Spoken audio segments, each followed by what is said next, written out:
አድኑልኝ በሰማይ በምድር ታገኙታላችሁ አድኑልኝ ወገኖቼ እዚህ ውስጥ ያለ ንቃ ትናንትና ፋኖ ብሎ የተደራጀው አካል ነው በበትር እየጨፈጨፋቸው የትንሣኤ ዕለት ስጋው ደሙን ተቀብዬ ከዛ ደግሞ እንደገና ለዳግመ ትንሣኤ ከዛ በ18 3 ጊዜ አሁን 3 ሰዓት አልሆነም 3 ሰዓት አልሆነም ግን ላቡና አያችሁት አይደለ እንደዚህ ነው እንግዲህ ስለ ምርጫ ጸልያለሁ ለዶክተር አብይ አህመድ ጸለውኩ ለብልጽግና ፓርቲ ጸለውኩ እና ስጸልይ የጌታ መንፈስ 170 እንደሚያሸንፉ ነገር ትንሽ አየር አጥሮኝ ቆሞ ውስጥ ነበርኩኝ የምግብ እጥረት ገጥሞኝ ወደ 20 ኪሎ ገደማ ነው የቀነስኩት ዓለም እኮ እየሸናችብኝ ነው አሁን የፌስቡክ አርበኞች እኮ እየሸኑብን ነው የፌስቡክ አርበኞች እኮ እየተፉብን ነው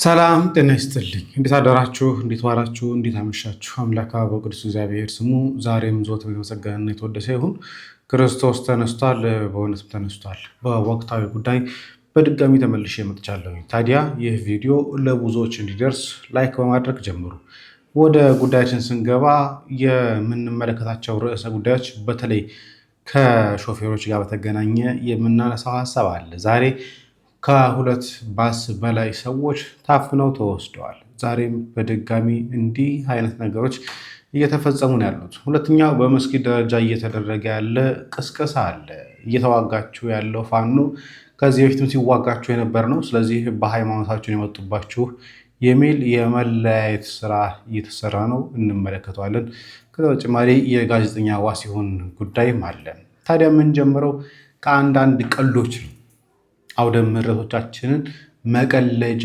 መሳለቂያ ካደረጉ የስም ባህታውያን የግብር ግን ክርስቲያን እንኳን የማይመስሉ ሰዎች ናቸው ላሳያችሁ አንዴ ገረምዴ ኩነናር ዘመዴ ፋጫ ለፋጫ ጉረሮ መዋጫ ዣርቴ ቁምት አሁን ይሄን እያደረገ ያለው ብር ላይ አሰውት ብር ነው እንደየቆጠረ ያለው አንዴ ገረምዴ ኩነናር ዘመዴ ፋጫ ሁለተኛው ደግሞ ዮሐንስ የተባለው ሰው ምን እያለ እንደሚሳደብ አውደ ምሕረት ላይ ስሙት ዓለም እኮ እየሸናችብኝ ነው አሁን የፌስቡክ አርበኞች እኮ እየሸኑብን ነው የፌስቡክ አርበኞች እኮ እየተፉብን ነው ምክንያት የለም በራስ ላቀናን ምክንያት የለም ከዚህ እንኳን ሁላችሁ ድናችሁ ስመሰክሩ ከመካከላችሁ አንድ ሰው ብቻ በመዳኑ ያሸልምም እንዴ ታዲያ እናንተ ደንቆሮች ጉሮች ናቸውና በማቴዎስ ምዕራፍ 23 የተጻፈውን ማነብልህ ይሄ ባይታዊ ምንድነው እንዳትለኝ አንበተረዳው በማቴዎስ ወንጌል ምዕራፍ 23 ቁጥር 15 ቁጥር 17 በማቴዎስ ወንጌል ምዕራፍ 23 ቁጥር 23 እናንተ ትንኝን ታጠራላችሁ ግመልን ትወጣላችሁ ማለት ብዙ ወንበዴ ይዘዋል ብዙ አጭበርባሪ ብዙ አታላይ ሸክፈው ይዘዋል አጭበርባሪው ጋር ያጭበረብራሉ አታላዩ ጋር ያታልላሉ ዳውን ባይታዊውን በአባ ዮሐንስን ያሳድዳሉ ገብቷል ያገሬ ልጅ የበራው ስብከት እንዲህ ነው ትንኝን ታጠራላችሁ ማለት ቆይ ምን አይነት እንግዲህ ይህ ሰው በደሃ እያለ የሚቀልደው ሰው አሜሪካ ላይ ከ3 ሚሊዮን ዶላር በላይ አውጥቶ ቤተክርስቲያን ገዛሁኝ ያለ ሰው ነው ደግሞ ሁለተኛ ቤተክርስቲያን ሊገዛ ሲል በቅዱስ ሲኖዶስ የተከለከለ ነው ባለፈው የቅዱስ ሲኖዶስ ምልአተ ጉባኤ ላይ አንዱ እግድ ከተጣለባቸውና ፈቃድ ከተከለከሉ ሰዎች መካከል ላይ ይህ ዮሐንስ ተስፋ ማርያም የተባለው ሰው ራሱን ቅዱስ ብሎ የጠራው ማለት ነው አውደ ምሕረቶቻችን ላይ ግን እንዴት ፌስቡክ ላይ ያሉ ሰዎች ይናገሩኛል እያልን ያለው 1.3 ሚሊዮን ዶላር አውጥቶ በግሉ አውጥቶ ቤተክርስቲያን ሲገዛ አሜሪካ ላይ ከየት አመጣህ ይህን ብር አንተ እኮ ባህታዊ ነህ አንተ እኮ መናኝ ነህ ብሎ ጠይቀው ሰው የለም ሄደው ሊያስመርቁለት ግን አንድ 14 ጳጳሳት ተጋብዘው ነበረ መጨረሻ ሚዲያ ላይ ስንጮህባቸው 3 እና 4 ጳጳሳት ተገኝተው ያው እንደሱ ብር ስለተቀበሉ ቀድሞ ስለተቀበሉ ለመረቅ ወደ ኋላ አሉ እና ያሳዝናል ለማንኛውም እቺም ድገምላችሁ ቆይ ምን አይነት ዘመን ላይ ነው የደረስነው ይህ የምትመለከቱት ቪዲዮ በትላንትናው ዕለት በጣም ቫይራል የወጣ ቪዲዮ ነው አፍሪካ ውስጥ ነውና ሰውየው ትንሽ ግሩፖችን ይዞ ወደ ባህር ዳርቻ ይወስዳቸዋል መጽሐፍ ቅዱስ ላይ እንዳለው ሙሴ ባህርን ለሁለት ተከፍላለሁ ብሎ ነበር ያሳመናቸው የተሰበሰቡትም ሰዎች እያጨበጨቡለት ወደ መሃል ሊገባ ሲል ትልቅ ማዕበል መጥቶ ነፍሱን ለማዳን ሲንደፋደፍ ነው የሚታየው። ወይ ጉድ! ግን አሁን አንተ ጋር ደውሌ አንዳንዴ እንዲህ አይነት ቀልዶች ያስፈልጉናል። ጠቃሚ ናቸው፣ ወሳኝ ናቸው፣ ይገባሉ ብዬ አስባለሁ። ያለ አቅሙ እንጣጥ የሚል ሰውን ተረጋጋ ሲለው በራሱ በእግዚአብሔር አንደበት ተረጋጋ ሲባል ጥሩ ነው ብዬ አስባለሁ። ሌላኛው እንግዲህ ቅድም ያነሳ ነው መጀመሪያ ቪዲዮ ላይ ያነሳ ነው ጋዜጠኛ ሶፎንያስ ጋር ተገናኘ ነው የስልክ ልውውጥ ሪከርዱን ድንገት ስዘዋወር አግኝቼዋለሁኝ። ምን እንዳለ ሙሉ ላሰማችሁ። ግን አሁን አንተ ጋር ደውሌ አንደኛ ሁሌ ስለማስታውስ ነው እግዚአብሔርን ነው የምልህ፣ መድኃኔዓለምን ነው የምልህ። እየሰማኸኝ ነው አይደል? አዎ እየሰማሁህ ነው። መድኃኔዓለም በሚያውቀው እኔ አልከፋኝም። እኔ የእግዚአብሔርን ስጋው ደሙን እንድቀበል ህይወቴ እንዲስተካከል ከዚህ ቆሻሻ ህይወት እንድወጣ ወደ ትክክለኛ መስመር እንድገባ ምክንያት የሆንከኝ አንተ ነህ። አንተ በዛ ደረጃ ጉዳዩን ባታራግበው ኖሮ እኔም እንደዚህ ባልሆንኩ ነበር። እግዚአብሔርን ጎዳና የእግዚአብሔርን ወንጌል ለ6 ወር ከ16 ቀን ቆይቼ ነው ከገዳም የወጣሁት። የትንሣኤ ዕለት ነው፣ የፋሲካ ዕለት ነው ስጋው ደሙንም የተቀበልኩት። ትልቅ ገዳም ነበርኩኝ። አሁን ይሄ ነው ብዬ አልነግርህም። ገዳሙም ደብቆ ነበር ያስቀመጠኝ። መላው ኢትዮጵያ ገዳማት ተደውሎላቸው ሁሉም ፈቃደኛ አልነበረም እኔን ለመቀበል። አንድ ገዳም ብቻ ነው ፈቃደኛ ሆነው ቤተልሔም ጎን ያለው ምንድን ነው ግብር ቤት የሚባል ታውቃለህ? አይ አላውቅም። ግብር ቤት የክርስትና ቤት። ኦኬ እሺ። ክርስትና ቤት ተሸሽጌ ተደብቄ እዛ ጸሎቴን ስግደቴን ወደ 5 ወር ነው የሰገድኩት። ጾም ጸሎት ላይ ነበርኩኝ። ከዛ በኋላ መድኃኔዓለም የሆሳዕና ዕለት ለአባ ወይም ደግሞ ለነበርኩበት ለአባ ለቅዱሳኑ በህልማቸው ሶፎንያስ ስጋው ደሙን የትንሣኤ ዕለት ይቀበል ብሎ መድኃኔዓለም ነግሯቸው የትንሣኤ ዕለት ስጋው ደሙን ተቀብዬ ከዛ ደግሞ እንደገና ለዳግመ ትንሣኤ ከዛ በ18 3 ጊዜ ስጋው ደሙን ተቀብዬ ነው የመጣሁት። በቀዳማቸው ኦፍኮርስ አዲስ አበባ ከገባው ሳምንቴ ነው።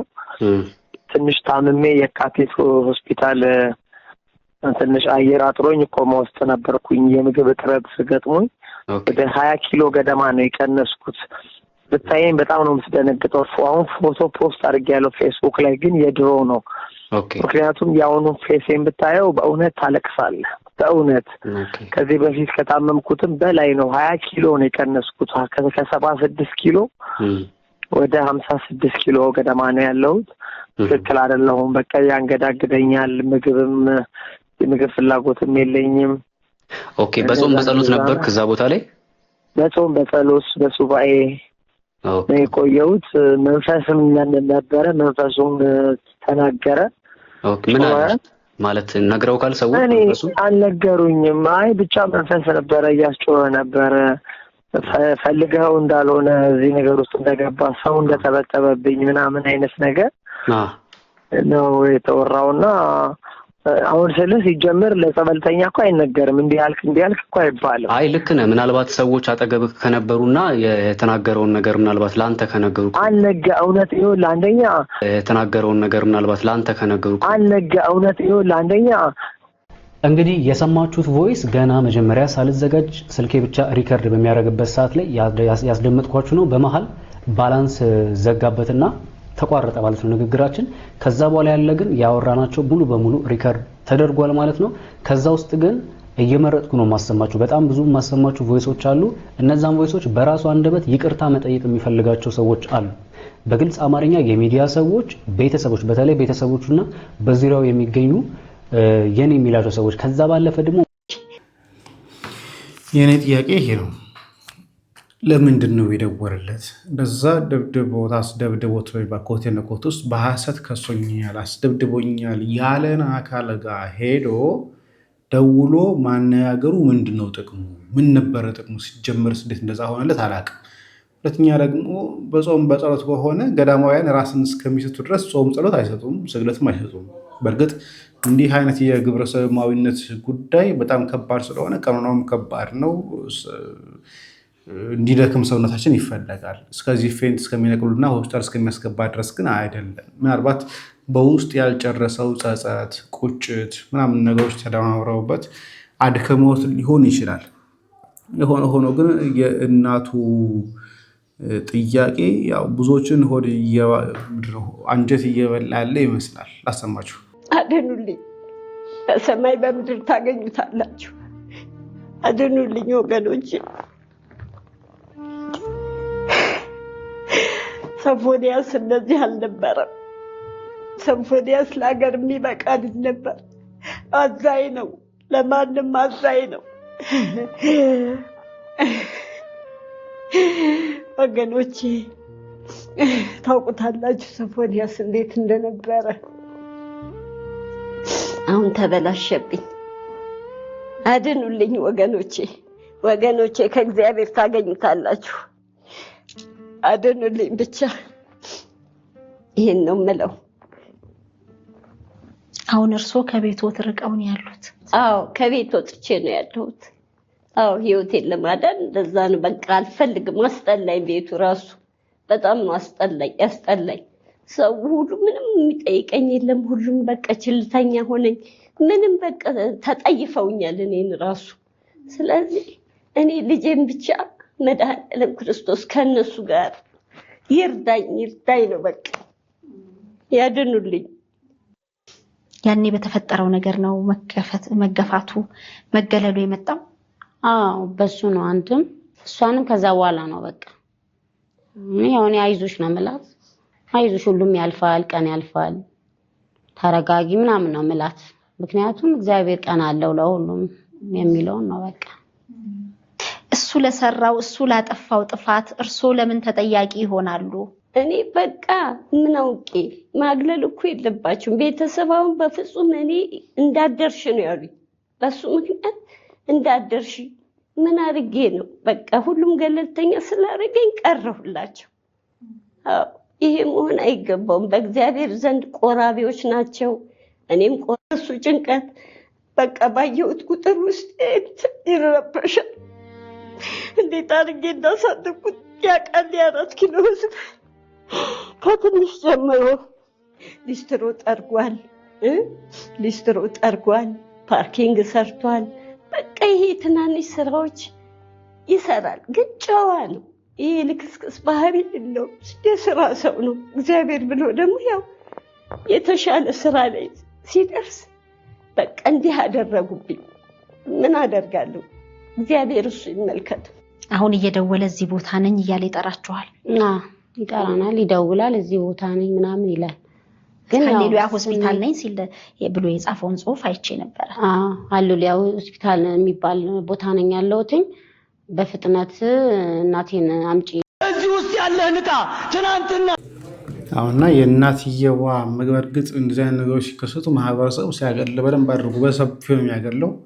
እናትየውም ተገለው ቤተሰቦችም አግለዋቸው ያሉት። ይሄ ነገር በራሱ ችግር ነው። ምክንያቱም እንደዚህ አይነት ነገር ውስጥ እንዲገቡ አያደርግም። አንዳንዴ የወጣቶችን ስራ ቤተሰብ ላይ ጭምር ሲደርስ ቤተሰብ ላይ ተጽዕኖ ሲያሳድር ቤተሰቡን ሲጎዳ እናያለን፣ እንመለከታለን። እና የልጅ እንዳፋ ወደ ቤተሰብ ስለሚመጣ አንዳንዴ በተለይ ማህበረሰቡ እንደዚህ ነገሮችን ቢያስተውል ልጁ እንጂ ቤተሰቡ ይህን ነገር ስላደረገው ተጠያቂ መሆን ካለበት እንኳን ትውልድ አቋሸሸ፣ ትውልድ በደለ ተብሎ መነገር ካለበት እንኳን እሱ እንጂ እንዲህ አይነት የመሳሰሉ አሮጊቶችን፣ አዛውንቶችን በእንደዚህ አይነት ህይወት ውስጥ ያላሳለፉ ሰዎችን ተጠያቂ ማድረግ ከባድ ነው። በእርግጥ ሌሎች ኢሹዎች ምክንያቶች ሊኖሩ የሚችሉ ነገሮች ቢኖሩ ማለት ነው። የሆነ ሆኖ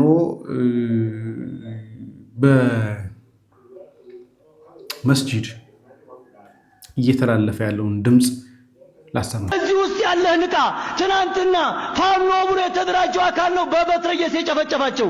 አንተ ግን ዛሬ ከሱ ጋር አብረህ እየተንቀሳቀስክ ነው። አንተ ግን ከሱ ጋር አብረህ እየሮጥክ ነው። ዛሬ ከጥላት ጋር ሊገልህ ሊያርድህ ከሚፈልገው ካል አብረህ እየተጓዝክ ነው ያለው። ስለዚህ ከዚህ በኋላ አስፓልት አንጮህም ያሉት ሸንድሪስ መንገድ እየወጣ ልማድ በነገራችን ላይ የዚህ ድምፅ ባለቤት ኡስታዝ አለላህ እንጂ አሁን የምታያቸው ህዝቦች አይደሉም። ኡስታዝ አለላህ ከዚህ በፊት ሲናገር የነበረ ነው። እልም ያለ አሸባሪ ነው። አክሱም ላይ ጭፍጨፋ እንዲነሳ ሲያነሳሳ ሲወተውት የነበረ ሰው ነው ኡስታዝ አለላህ ማለት ነው። ስለዚህ ሆኖ ወንድማችን ሐሳብ ይሰጥበታል። ሰላም ያ ጀማ እንዴት ናችሁ? አዲስ ሃይማኖት ተመስርቷል። እሱም ብልጽምና ይባላል። ለማታውቁት ላስተዋውቃችሁ ብዬ ነው። ብልጽምና ምን ማለት እንደሆነ ከማስረዳቴ በፊት ይህንን ቪዲዮ አይተነው እንመለስ። እዚህ ውስጥ ያለህ ንቃ። ትናንትና ፋኖ ብሎ የተደራጀው አካል ነው በበትረ የጨፈጨፋቸው። አንተ ግን ዛሬ ከሱ ጋር አብረህ እየተገዛገዝክ ነው። አንተ ግን ከሱ ጋር አብረህ እየሮጥክ ነው። ዛሬ ከጥላት ጋር ሊገልህ ሊያርድህ ከሚፈልገው ጋር አብረህ እየተጓዝክ ነው ያለው። ስለዚህ ከዚህ በኋላ አስባካንጮም ያሉ ሸንድሪስ ያ ጀማ እንግዲህ እንደሰማችሁት ነው። አዲሱ ሃይማኖት ብልጽምና ይህን ይመስላል። ብልጽምና ሲብራራ እንደምታዩቸው የተሰበሰቡት መስጂድ ውስጥ ነው። ይህ የሁሉ ሰው አላሁ አክበር ብሏል፣ በሐሳቡ ተስማምቶ ማለት ነው። ሰባኪው ደግሞ እየሰበከ ያለው አንፎርቹኔትሊ ስለ ፋኖ ነው። እኔ እስከማውቀው ድረስ ፋኖ የእስልምና የአንድ የትምህርት ከሐዲስ ውስጥ የሚገኝ ነገር ሳይሆን ፋኖ አንድ የአማራ ክልል የአማራ ህዝብ ነፃ አውጪ ግንባር አይነት ነገር ነው። ሲፈታ በፋኖ ውስጥ ሙስሊሞች፣ ጴንጤዎች፣ ሌላም ሃይማኖቶች ተከታዮች ይኖራሉ። ስለዚህ ፋኖን ከአንድ ሃይማኖት ጋር ማያያዝ ተገቢ አይደለም ሲጀመር። ሲቀጥል እነዚህ ሰዎች እስልምናን ይወክላሉ ብዬ ፐርሰናሊ አላምንም፣ ግን እየተጠቀሙ ያሉት መስጂድ ነው። እንደሰማችሁት አላሁ አክበር ብለዋል። እነዚህ ቦታውና ቃሉ ደግሞ የሙስሊሞች ነው። ስለዚህ እነዚህ እስልምናን ይወክላሉ ብዬ ስለማላምን አዲስ ሃይማኖት እንደሆኑ አመኘበት ላስተዋውቃችሁ ለእናንተ ብዬ ነው። ብልጽምና ይባላሉ። ከብልጽግናና እስልምና ራሳቸውን አዋቅረው አዲስ ሃይማኖት መስርተው ነው የሚያወሩት። የሚሰብኩት ስለ ፖለቲካ ነው። የሚጠቀሙት ቦታ ደግሞ መስጂድን ነው። ይህ ማለት እነዚህ ሰዎች እስልምናም አይደሉም ብልጽግናም ብቻ እንላቸው፣ ምክንያቱም ፓርላማ ውስጥ አይደለም ተሰብስበው ያሉት። ስለዚህ እስከገባይ ድረስ ብልጽምና ብለነዋል ሃይማኖቱን። አይ ቲንክ ነብዮቻቸውን አውቂያቸዋለሁ። ጠቅላይ ሚኒስተርና ከንቲባዋ ናቸው። አሁን ያላወቁት ፈጣሪያቸው ማን እንደሆነ ነው። እሱን አልተገለጸም ብለው እንደማያልፉም ተስፋ አደርጋለሁ። ግለጹልን፣ እየጠበቅናችሁ ነው። የብልጽምና እምነት ተከታዮች ሰው የሞተ ችግኝ አይተከልም። በነገራችን ላይ የዋሃቢያ አንዱ አካል ሀገሪቷ ሰላም እንዳትሆን ነው። በዚህ ግርግር ውስጥ ደግሞ የመንግስት እጅ እየራሰም እጅ እየሳም ቢሆን የሚፈልገውን ጥቅም ከማግኘት ወደኋላ አይልም እንደምናውቀው ነው። ስለዚህ ተፈተፍ ብሎም ይሁን እንደምንም አድርጎ ብቻ መንግስትን እየተጠቀመ ኦርቶዶክሱንና ፕሮቴስታንቱ እንኳን በአውሳ ላይ የሚጎደልም ኦርቶዶክሱን እየጎዱ ማግኘት ያለባቸውን ጥቅምና ቦታ ማግኘት እየጣሩ ይሄ ልብ በሉ ነው። እንዳትሰሙ ሰው የሞተ ችግኝ አይተከልም የሚለን ጠላት ነው። እንዳትሰሙ ሰው የሞተበት ቦታ ችግኝ እንተክላለን፣ ቢያንስ አስክሬኑ ጥላ እንዲኖረው። ይሄ አገር ትርጉም የሚሰጠኝ ህዝብ ነው።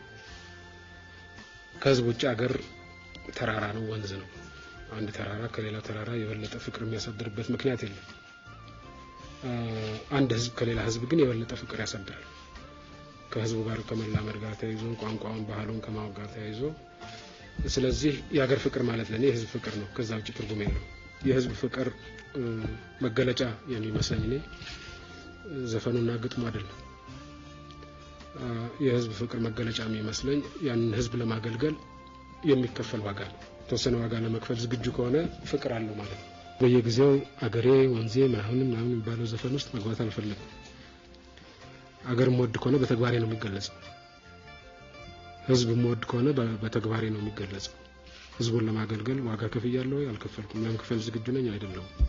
ያ ነው ማረጋገጫ።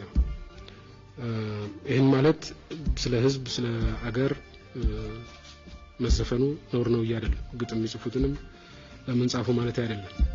ነገር ግን በግጥሙ ብዛትና በዘፈኑ ብዛት ከሆነ የሚለየው ችግር አለው። አዎ እንግዲህ ጠቅላይ ሚኒስትሩ ሰምታችሁታል። አንዱ ጠቅላይ ሚኒስትር የህዝብ ሞትን አቃሎ አውርዶ አዋርዶ ሰው ሞት አትበሉ፣ ቦታ ላይ ችግኝ ትከሉ የሚል ደፋር ነው። እንደዛም ሰውን አፈናቅሎ የተከለውን ችግኝ አሁን ራሱ መልሶ እያመነጠረው ለልማት ነው፣ ለኮሪደር ልማት ነው ይላል። ያ ሁሉ ሚሊየን ብር አውጥቶበት ዶላር አውጥቶበት የተከለውን ችግኝ ማለት ነው። ወደ አፈናዎቹ ነው። በኦሮሚያ ክልል ገብረ ጉራቻ እና ጎሃ ጽዮን መሃል ዛሬ በ20/09/2018 ዓመተ ምህረት 2 ታታ የህዝብ አውቶቡስ ተሳፋሪ ታፍኖ ተወስዷል የሚል መልእክት ደርሶናል ይላል። ይህን የተናገሩት የሾፌሮች አንደበት የሚለው የፌስቡክ ገጽ ላይ ነው። 2 ታታ ህዝብ በጎሃ ጽዮንና በገብረ ጉራቻ መሃል ላይ የተወሰዱ ናቸው። ዛሬ በግንቦት 20 ታዲያ ግንቦት 20 የምናስታውሰው ነው ኢህአዴግ የገባበት ጊዜ ላይ ነው። ይህን ጊዜ በሰላም ማክበር ያልፈለጉ ሰዎች ደግሞ ለወታደራዊ አፈሳም ጭምር እየተጠቀሙ ነው። ህወሓት በቅርብ ቀናት ወዲህ አስገዳጅ ወጣቶችን ወታደራዊ አፈሳ እያካሄደ መሆኑን፣ ይህም ህዝብ በጭንቅ ውስጥ እየከተተ መሆኑን ተሰምቷል። ህወሓት ላለፉት 2 ሳምንታት በሌሊት ጭምር ቤት ለቤት ወታደራዊ አፈሳ ጀምሯል። ይህ ሁኔታ ነዋሪው ላይ ከፍተኛ ስጋት ፈጥሯል። ህወሓት ተቃዋሚ ናቸው የተባሉ የመንግስት የግልም ታጣቂዎችን መሳሪያዎች እየወሰደባቸው ይገኛል። ህወሓት እያካሄደ ያለው አስገዳጅ አፈሳ ለማስቆም ፖለቲካና ዲፕሎማሲያዊ ስራዎችን እንዲሰሩ ስምረት ፓርቲ እንዲሁም ሳልሳዊ ወያኔ ፓርቲ ጠይቀዋል ይላል። ይሄን የዘገቡ እዩዛ ሀበሻ ይባል። ስለዚህ ያንን ሰላም አይፈልጉ ከዛ ሁከት ከዛ ብጥብጥ ወጥተው የተረፉ ያ ሁሉ ወጣት እግሩ ተቆርጦ እጁ ተቆርጦ የተረፈበት ሀገር ላይ ተመልሶ ጦርነት ለመጀመር በግዴታ አፈና ጀምሯል። እስቲ አንድ ጅቡቲ ያለ ወንድማችን በትራንስፖርት የሚያገለግል ወንድማችን የሚለውን ነገርና ላቡን ተመልከቱ። አንተ ሱፍን ከረባትህን ቂቅ አድርገህ በሹፌሮች ትጫወታለህ፣ ህግ ታወጣለህ፣ ህግ ታረቃለህ። እኛ ልጆቻችን ለማሳደግ ለመኖር ቤተሰባችን ለማስተዳደር ሀገራችን ለመጥቀም እንሯሯጣለን። አንተ ደግሞ ላንተ እንዲመች ላንተ ለነገ ህይወት እንዲሆን አድርገህ ህግ ታረቃላችሁ፣ የህግ አካላቶች ማለት ነው። እባካችሁ እኛ ሹፌሮች እጅግ በጣም ምርር ብሎናል፣ ድክም ብሎናል። አየህ ወንድሜ፣ አየህ ስለ እውነት እጅግ እኛ ያለንበት ነገር ከባድ ነው። መንግስት አይረዳንም፣ ህዝቡ አይረዳንም፣ ወጣቱ አይረዳንም። እኛ ሹፌሮች ያለብን ችግር ማለት ነው። አሁን ደግሞ ሾፌሮች ብቃት ማረጋገጫ ይወሰዱ። እሺ እንወስዳለን። እነዚህ ብቃት ማረጋገጫ ሲሰጥ እውነት መንግስት ብቻ ፈትኖ ይችላል ወይስ ለግል ትምህርት ቤት ነው የምትሰጡ? ወይስ ያዘጋጃችሁት የሆነ ሰው የሆነ ድርጅት እንዲጠቀም ያዘጋጃችሁት ነገር አለ ማለት ነው? ከዚህ በፊት ፎርጂ መንጃ ፍቃድ ሲሰጡ የነበረ ትምህርት ቤቶች አሉ። ሳያስተምሩ መንጃ ፍቃድ ሲሰጡ የነበሩ ትምህርት ቤቶች አሉ። እነሱ ነው መጠየቅ ያለባቸው። የነሱ ጥፋትና የነሱ ችግር እኛ ላይ ነው ጫናው መፍጠር ያለበት። በኔ ጊዜ የግል ትምህርት ቤት የለም። ጅማ በመንግስት መስሪያ ቤት ውስጥ ነው ትምህርቱ። አዲስ አበባ መንግስት መስሪያ አጠቃላይ ሁሉ ለቀምት መንግስት መስሪያ ቤት ውስጥ ነው ፈተና የሚሰጠው። አሁን ቀለል ላድርግላችሁና አዲስ አበባ ውስጥ እኛ መንጃ ፍቃድ ስናወጣ ቃሊቲ በቃ ራሱን የቻለ ቁልቁለት አለው፣ ሜዳ አለው፣ ውስጥ ለውስጥ ምልክቶች የተሟላ አላቸው። ከዛ በኋላ ወጥተን ደግሞ ከተማ ውስጥም እንደዛው ለፈተና እንቀርባለን። ክፍለ ሀገር ላይ ያሉ ትምህርት ተቋማት የግል ትምህርት ተቋማት እውነት በስነ ስርዓት በትክክለኛ ዘመኑን የዋጀ መኪና አሰልጥኗል ልጆችን? በስነ ስርዓት አሰልጥኗል ልጆችን? እነዚህስ የነሱ ጥፋት እኛ ጫንቃ ላይ መውረድ አለበት? እኛ ጫንቃ ላይ መሆን አለበት? ምን ተፈጠረ? ለምሳሌ እኔ በ1994 ዓመተ ምህረት ነው በ1994 ዓመተ ምህረት ነው አራተኛዬን ወሰድኩ። በ1997 ደግሞ አምስተኛዬን ወሰድኩ።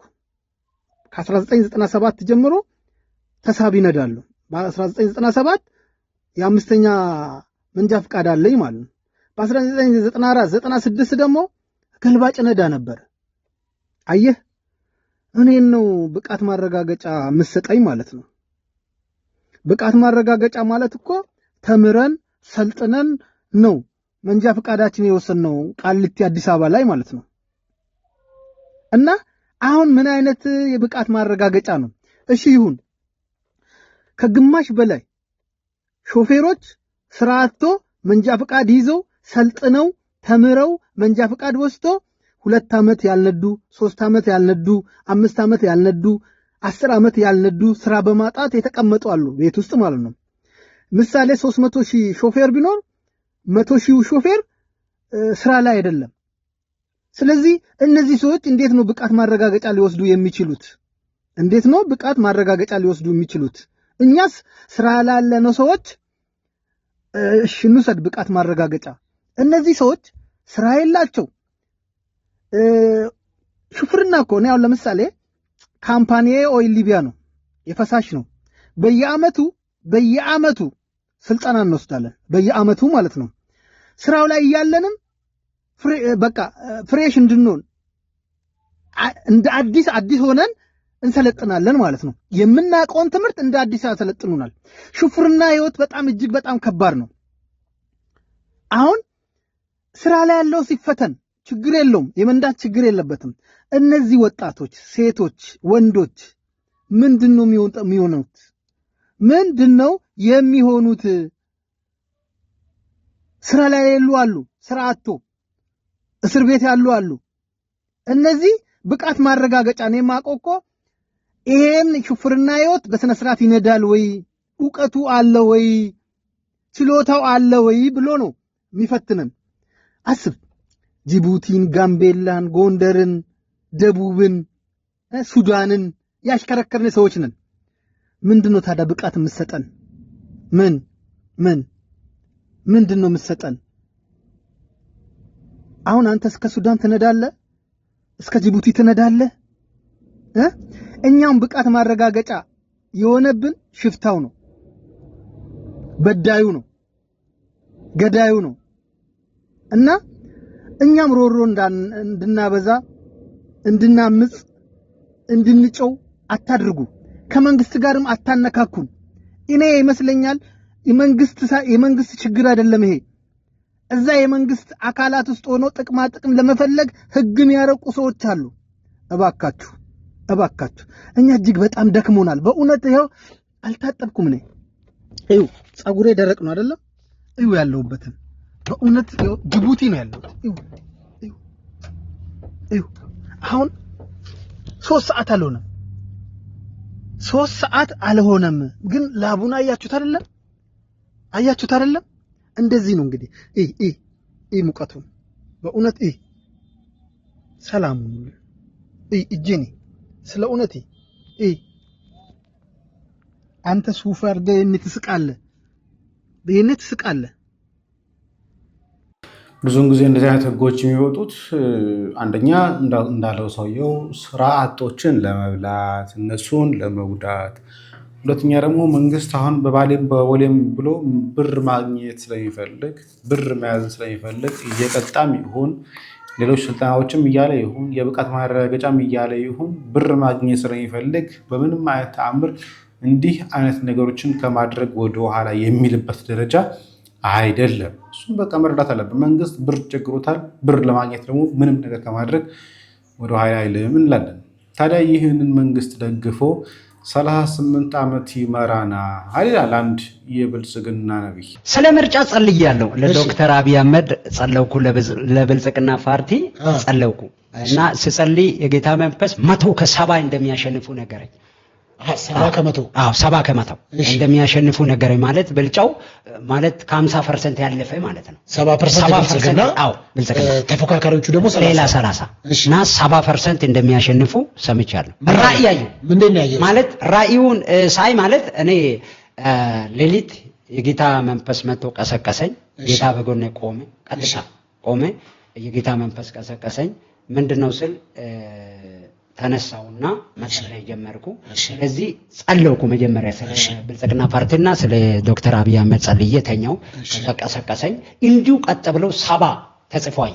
እሺ ከዛ 30% ከ130 እና ከ170 ተጽፎ ያየውና ምንድነው ብዬ ስጸልይ ይሄኛው 70 የብልጽግና ፓርቲ ምርጫ ላይ የሚያሸንፈው ነው፣ 30 ደግሞ የተፎካካሪ ነው ብሎ አሳይ። 70 ከ100 ከ70 ያሸንፋል ብልጽግና።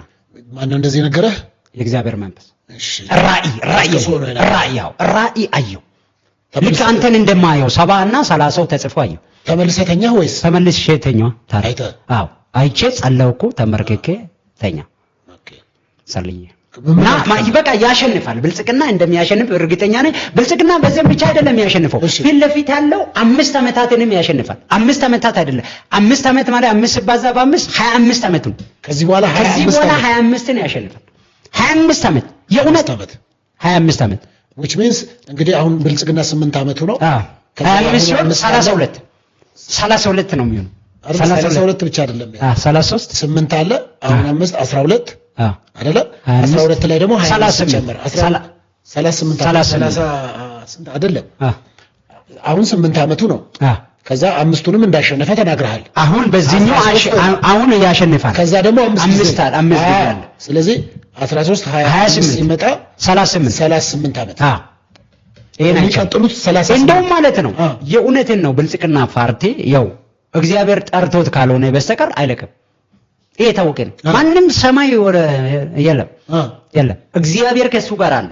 ዶክተር አብይ ማለት ነው ነብይ ነው። እሺ እውነትን ነው። ፊት ለፊት ያለውን ያያል። ሊሆን ያለውን አይቶ ቀድሞ ይዘጋጃል። ይሄ ሰው እንዴት ይልቃል? በዚህ ሰዓት ባይዘው እሱ እንትነውን ኢትዮጵያን ባይመራት ትወርቃለች። ለምን ይሄ ማለት ሶዶማውያን 666 አሁን በስቷል አይደል? እነሱን ሌሎቹ ቢሆኑ ፈርሞ ሙሉ በህጋዊ አድርገው ይቀበሉ ነበር። እሱ ስለሆነ ነው በክርስቶስ ኢየሱስ አምነው ስለዳነ ይሄን እየተከላከለ ያለው ማለት። እሱ ባይመራ እቺ ከተማ በቃ ገብቷል ነው። ይሄ ሶዶማውያን መንፈስ በህጋዊ አድርጎ ገብቷል። ስለዚህ ፊት ለፊት ሊሆን ያለውን ሁላ እያየ የሚሰራ ሰው እኔ ፋሰር አይደለም፣ እውነትን ነው የማወራው። ነብይ ነው ማለት ራእይ የጌታ መንፈስ ማለት ያለፍከውን ይነግራል፣ አሁን ያለበትን ደረጃ ይነግራል፣ ገና ሊመጣ ያለውን ይናገራል። በብዙ ነቢያቶችም እየተናገረ እስካሁን መጥቷል አይደል? ስለዚህ ሩቅ ያለውን አይቶ ካሁኑኑ የሚዘጋጅ ጀግና ነብይ እያየ የሚሰራ መጽሐፍ ስናገር የመንፈስ ስጦታን እናገራል። ጎበዛዝት ራእይ ነው ያለው፣ ሽማግሌዎችን ህልም ያልማሉ። እሱ ራእይ ቀጥታ ፊት ለፊት ያለውን አይቶ ካሁኑኑ የሚዘጋጅ መሪ ነው። ስለዚህ ያሸንፋል። የእውነት ነው። ለ38 ዓመት ከዛ ደግሞ ግን ሁለት ነገር ተናገርካ። አንደኛ ለዘላለም ብለሃል ማለት ለምሳሌ ማለት ነው። ብልጽግና ፓርቲው የእግዚአብሔር ጥሪ መጥቶ ካለቀቀ በስተቀር ምለቅ አይመስለኝም። እኔ ግን ያየሁት ቀጥታው 5 ጊዜ ፊት ለፊት 5 ጊዜ አለ። ቀጥሎ 38 ዓመት ይገዛል። 38 ዓመት በጣም መልካም። ብልጽግና ፓርቲው ኦልሬዲ 38 ዓመት ይገዛል። በጣም መልካም። እሺ እንግዲህ ጥሩ እይታ ነው። እንግዲህ አድማጭ ተመልካቾች እየሰሙ ነው። ከዛ በተረፈ በኢትዮጵያ እንደ ነብይ ዚጊዛጋ ያለ አይነሳም፣ የመጨረሻው ዘመን ነብይ ነኝ፣ ከኔ በኋላ ነብይ አይነሳም እያልክ ነበር። ምን ማለት? ቶፕ 10 አዎ የመጨረሻ ነብይ ነኝ ማለት እግዚአብሔር ነገረኝ። እኔ አሁን ማገለግለው ረጅም ዓመት ነው ማገለግለው። ከዛ በኋላ ልክ መጽሐፍ ስናገር በእስራኤል ላይ እንደ ሙሴ ያለ እስካሁን አልተነሳም ነው የሚለው። ልክ እንደዛው ኢትዮጵያ ላይ እንደ መብራቱ ያለ ወይም እንደ ዚጊዛጋ ያለ አልተነሳም ነው የሚባለው። የመጨረሻ ነብይ ነው የሚባለው። በቃ ለስንት ዓመት ነው የምታገለግለው?